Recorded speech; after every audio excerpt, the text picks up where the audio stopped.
Here we are today in the cold, unboxing the DCN21PL with M1, meaning the battery, 4 amp hour battery. Away we go.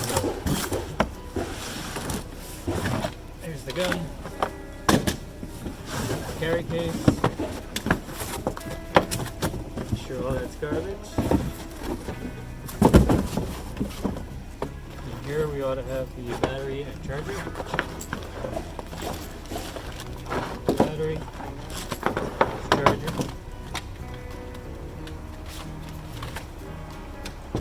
Using 21-degree nails.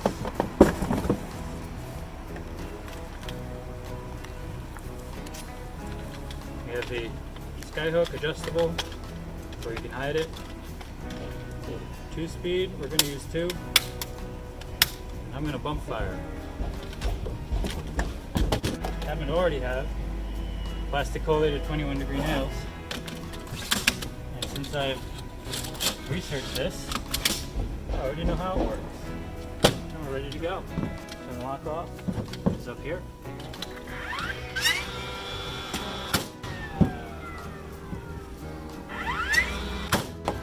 There goes the mark tip. Gotta set the depth. Turn to the right for max depth. There you go. Ready to run. We are ready to roll.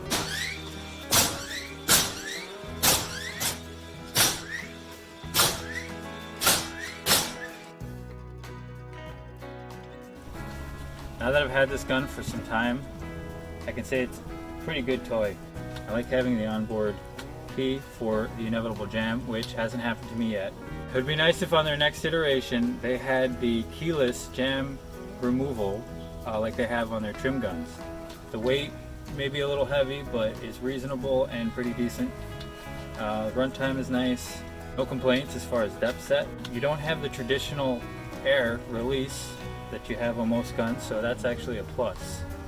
That you don't never have air blowing in your face. The fact that you can only get one clip in at a time is a slight negative, but easily you can get used to it, especially since it's the kind of gun I would only use when framing a single wall or less of a smaller job. If I was doing anything bigger, I would just have to take out the compressor and set up the old setup. As a bare tool, the DCN21PL around here is being sold for $350. I bought it as the DCN21PLM1, meaning it comes with a 4 amp hour battery and the charger and the bag for $400, which to me seems like a pretty decent deal. If you're going to be doing any framing, you don't want to be using a hammer for all your nails or having to set up a compressor and run hoses through doors, especially out in the winter, where either you have your compressor running indoors and it's too loud, or you have the hoses running through windows and doors and you're letting the cold in. If there's something you think I missed, or if you have an idea or a video, let us know in the comments below.